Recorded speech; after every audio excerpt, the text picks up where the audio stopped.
بسم الله الرحمن الرحيم والصلاة والسلام على أشرف المرسلين. Salam alaikum, bonjour tout le monde. Aujourd'hui, on va voir ensemble le module système non linéaire et on va commencer par chapitre numéro un, généralité sur les systèmes non linéaires.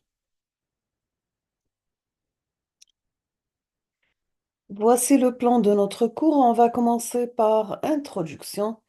Rappel sur les systèmes, deuxièmement. Troisièmement, classification des systèmes. Quatrièmement, on va voir les systèmes linéaires et systèmes non linéaires. Cinquièmement, la représentation d'état d'un système linéaire.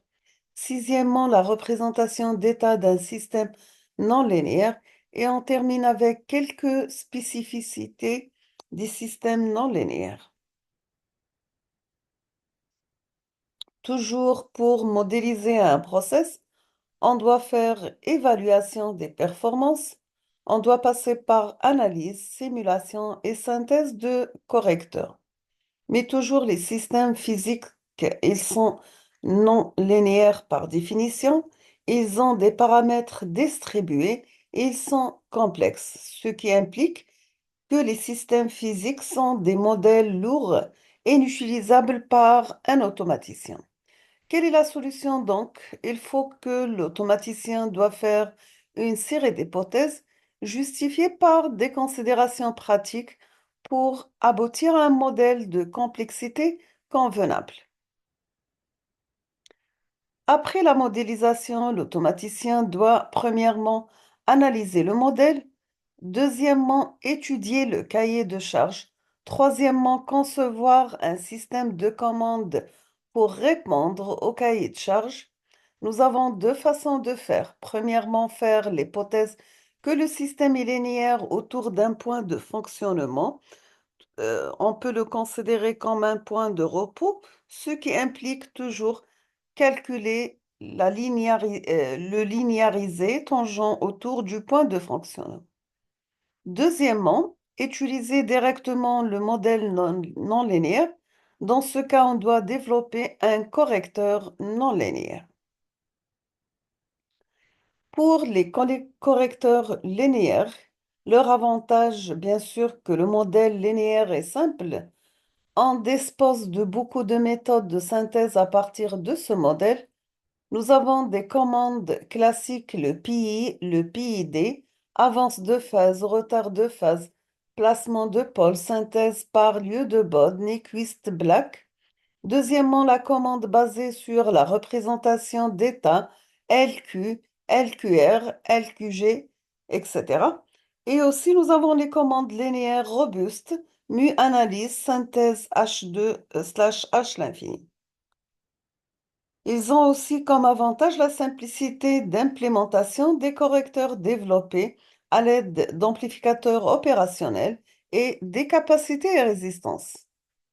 Mais leur inconvénient réside dans les performances limitées. Les performances des correcteurs se dégradent dès que le système s'éloigne du point de repos, ne permettent pas d'expliquer certains problèmes, par exemple le cas de pompage et les cycles limites. On passe maintenant aux correcteurs non linéaires. Leur avantage que le modèle non linéaire prend en compte les non-linéarités. La plage de validité de modèle elle est plus large et ils sont des correcteurs plus performants que les correcteurs linéaires. Mais leur inconvénient que les correcteurs ils sont plus complexes que les correcteurs linéaires et plus difficiles à implanter et ils sont aussi plus coûteux. On passe deuxièmement au rappel sur les systèmes. On va commencer par système physique, système dynamique. La définition numéro un, ça concerne les systèmes physiques et ou bien ce qu'on appelle process. Nous avons qu'un système physique ou bien un process, c'est un ensemble d'éléments reliés les uns aux autres afin de former un tout et de réaliser un certain objectif. Maintenant, on va passer à la définition d'un système dynamique. On peut définir un système dynamique comme étant un modèle de process physique évoluant dans le temps données sous forme d'équations différentielles ordinaires ou aux dérivées partielles, reliant les différentes variables décrivant le phénomène, et ces équations sont appelées équations d'évolution.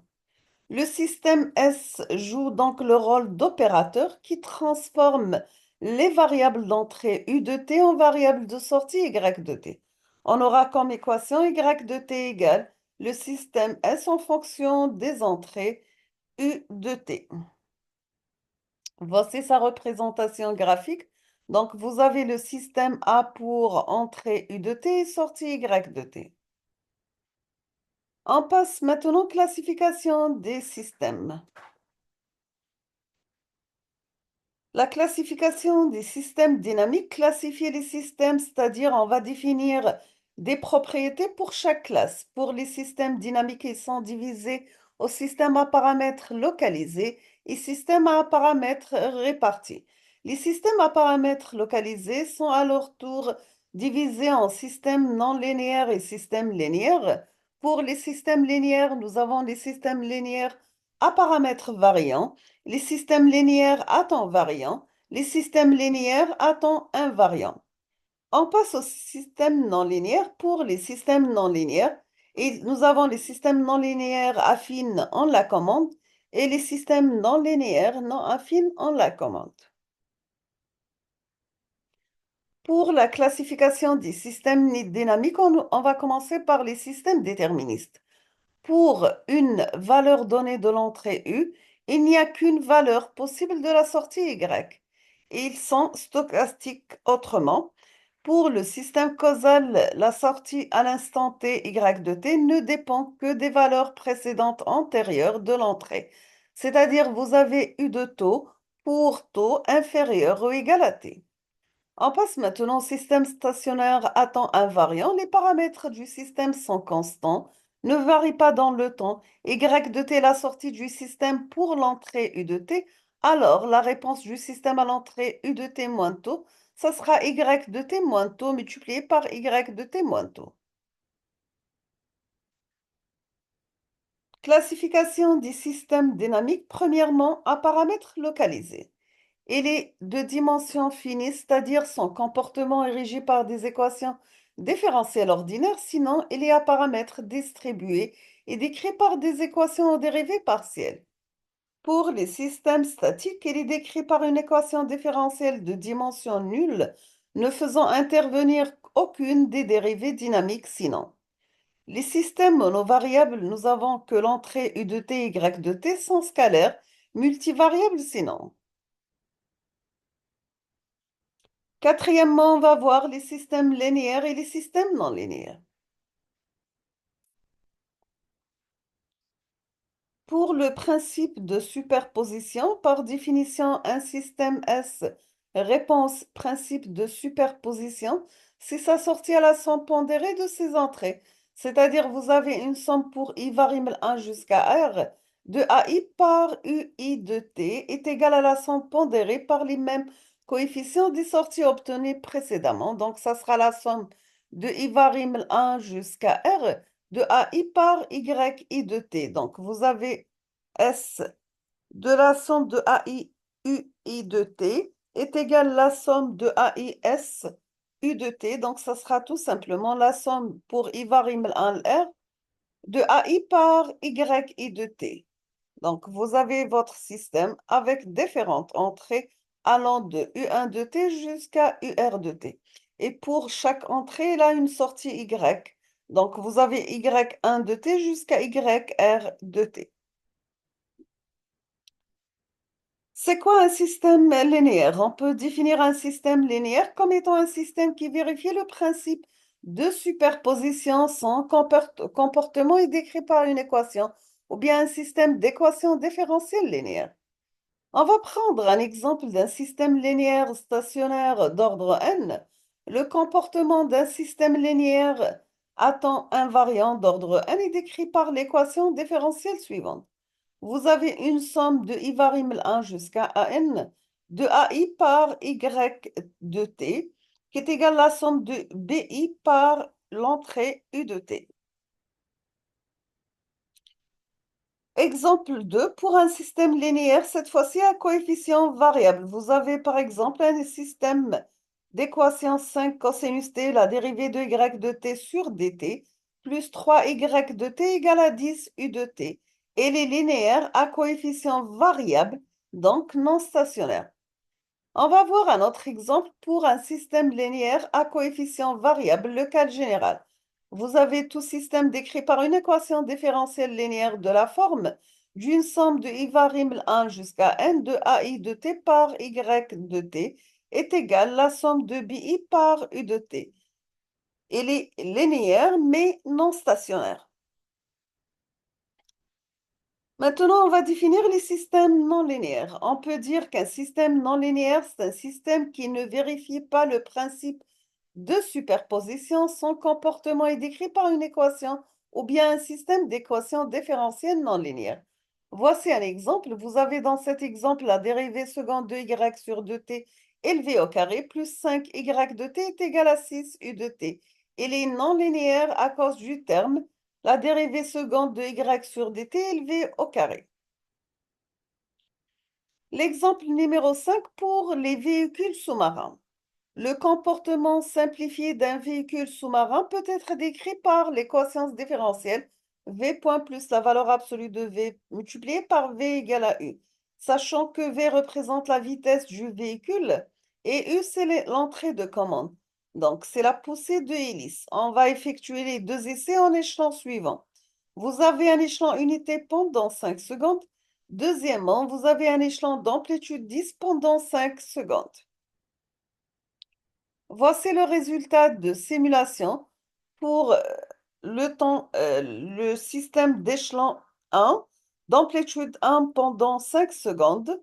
Donc, voici sa réponse, la variation de la vitesse en fonction du temps.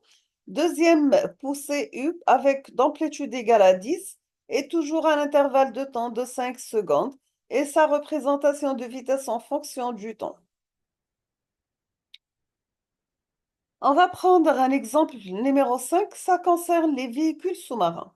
On observe les propriétés suivantes, que le temps de descente est plus important que le temps de montée, donc ce qui implique un comportement désymétrique.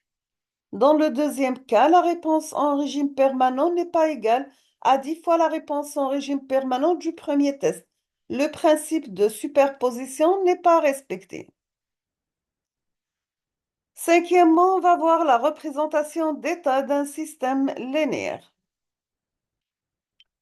On va commencer par un rappel sur la notion d'état. La définition 6, vous avez pour l'état d'un système dynamique, c'est un ensemble de variables connues à un instant donné permettant de décrire l'évolution du système les instants suivants.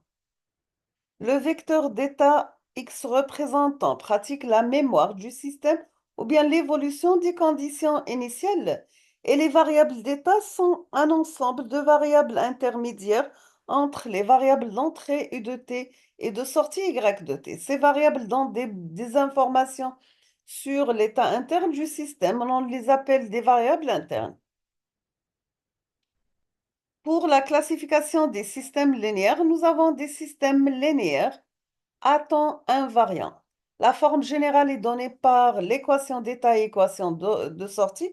Pour l'équation d'état, nous avons x point de t égale ax de t plus b et de t. L'équation de sortie, nous avons y de t égale cx de t plus d u de t. Avec x de t réel, u de t réel, y de t réel, a réel, b réel, c réel et d réel. Maintenant, pour les systèmes linéaires à temps variant, le SLTV, les matrices de la représentation d'état sont des fonctions du temps. Vous avez x de t égale a de t, x de t plus b de t, u de t, c'est l'équation d'état. Et avec une équation de sortie, la forme y de t égale c de t, x de t plus d de t, u de t. Maintenant, pour les systèmes linéaires à paramètres variants, les matrices de la représentation d'état dépendent d'un vecteur de paramètres θ de t appartient à R, variable dans le temps. L'équation d'état, nous avons x point de t égale a θ de t, x de t plus b θ de t u de t. L'équation de sortie, nous avons y de t est égal c θ de t x de t plus d θ de t u de t, c'est l'équation de sortie. Les systèmes linéaires à temps variant sont un cas spécial des systèmes linéaires à paramètres variants. Dans ce cas, vous avez θ de t égale à t et i égale à 1. Sixièmement, on va voir la représentation d'état d'un système non linéaire. On va commencer par la forme générale. La forme générale d'une représentation d'état d'un système non linéaire de dimension finie donnée par les deux équations suivantes. Vous avez l'équation d'état x point de t est égal f tilde x de t u de t et t. Pour l'équation de sortie, vous avez y de t égale à h θ, h tilde x de t u de t et t. Les fonctions f tilde et h tilde sont définies comme suit. Maintenant, le cas non linéaire affine en la commande. Nous avons le cas monovariable 6 c'est-à-dire vous avez une simple entrée, simple sortie. Le système possède une seule entrée u de t, une seule sortie y de t et un état x varie de xi de t jusqu'à xn dt transposé. Nous avons x point de t, la forme f de x de t plus g x de t par u de t. Y de t, l'équation de sortie, vous avez h de x de t. Les fonctions f, g, h sont définies comme suit. On va prendre un exemple, c'est l'exemple de pendule simple. C'est le cas général. Il s'agit d'un système monovariable non linéaire du second ordre en choisissant comme vecteur d'état x égale θ, θ point transposé. On va aboutir à la représentation d'état suivante. C'est la dérivée par rapport au temps de x1, x2 égale x2 moins g sur L sinus x1 plus vecteur qui contient 0 et 1 sur ml au carré par θ. Maintenant, pour les systèmes non linéaires affines, on la commande le cas multivariable MIMO, c'est-à-dire vous avez multiples entrées et multiples sorties. Le système possède m entrées u de t, n état x de t et p sorties y de t. Vous aurez l'équation, la forme x point de t égale f x de t plus la somme de gi x de t par u de t. Y de t, ça sera h de x de t. Les fonctions f, g et h sont définies comme suit.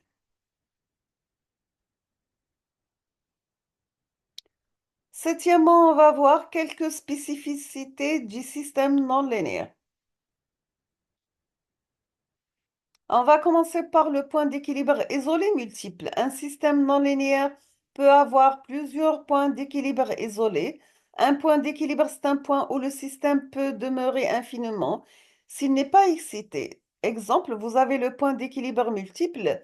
Si vous avez un système non linéaire du premier ordre donné par x point est égal à moins x plus x carré, avec comme condition initiale x de 0 égale à x 0, linéarisé autour de l'origine. Donc, vous avez x point égale moins x. Un seul point d'équilibre xe égale à 0.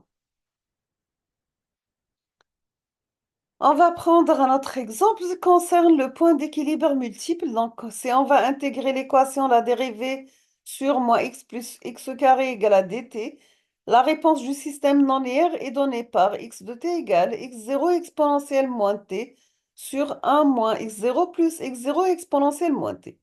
Le système possède alors deux positions d'équilibre, x égale à 0 et x égale à 1. Sa réponse dépend fortement des conditions initiales. On va parler maintenant des cycles limites. Les cycles limites, par définition, ce sont les oscillations d'amplitude et périodes fixes sans excitation externe. L'amplitude des oscillations des cycles limites dans le cas non linéaire sont indépendantes des conditions initiales. L'amplitude des oscillations d'un système linéaire marginalement stable dépend des conditions initiales. Les oscillations auto-entretenues d'un système linéaire sont très sensibles aux variations de paramètres du système. Les cycles limites ne sont pas aussi sensibles aux variations de paramètres. L'équation de Van der Pol, on va la prendre comme exemple. Vous avez l'équation différentielle du second ordre non linéaire mx point plus 2cx carré moins 1x point plus kx égale à 0, sachant que m, c et k sont des constantes positives. Voici leur représentation graphique, sachant que là, en couleur verte, vous avez x0 égale à 1, x point de 0 égale à 0. Pour le rouge, vous avez x de 0 égale à 0,1, x point de 0 égale à 0. C'est la variation de x de t en fonction du temps, bien sûr. Pour bifurcation, le phénomène de bifurcation concerne un changement quantitatif des paramètres du système menant à un changement qualificatif des propriétés du système. Les valeurs des paramètres pour lesquels la nature qualificative de la trajectoire du système change sont appelées valeurs critiques de bifurcation. On va prendre un exemple pour la bifurcation de Pitchfork. L'équation de Duffing non amortie, vous avez x point plus alpha x plus x cube égale à 0. Si on représente les points d'équilibre E fonction de alpha en passant des valeurs positives aux valeurs négatives, le point d'équilibre unique x égale à 0 s'éclate en trois points d'équilibre. Vous avez premièrement xe égale à 0, deuxièmement xe égale la racine de moins alpha, troisièmement xe égale à moins la racine de moins alpha. Le chaos, les systèmes linéaires, vous avez faible changement dans les conditions initiales, ce qui implique faible changement dans la sortie. On va définir c'est quoi un système chaotique. Un système est chaotique, c'est sa sortie extrêmement sensible aux conditions initiales. La sortie d'un système chaotique est imprévisible même si nous avons un modèle non linéaire exact et un outil de simulation. Vous avez l'ordinateur. Extrêmement puissant, la réponse du système après un horizon suffisamment grand ne peut pas être prédite. On va prendre un exemple d'un système chaotique. Vous avez la forme x point plus x2 point plus 0,1 x point plus x5 égale à 6 sinus t. Concrètement, il peut s'agir du modèle d'une structure mécanique faiblement atténuée, subissant de grandes déflexions élastiques et forcée par une excitation sinusoïdale. Deux conditions initiales très proches. Vous avez x de 0 égale à 2, x point de 0 égale à 3. Deuxièmement, vous avez x0 égale à 2,01, x point de 0 égale à 3,01. À cause de la présence de la non-linéarité dure x5, les deux réponses sont radicalement différentes après un certain temps. Voici la représentation de x de t en fonction du temps. Pour x de 0 égale à 2, x point de 0 égale à 3 en rouge. Et en vert, vous avez x de 0 égale à 2,01, x point de 3 égale à 3, x point de 0 égale à 3,01. Le phénomène du chaos peut être observé dans plusieurs systèmes physiques. Les plus connus sont ceux reliés aux turbulences en mécanique des fluides et en dynamique atmosphérique pour la météorologie. On va s'arrêter ici aujourd'hui. On termine la suite dans les prochains jours, Inch'Allah. Je vous remercie infiniment pour votre attention et à la prochaine vidéo.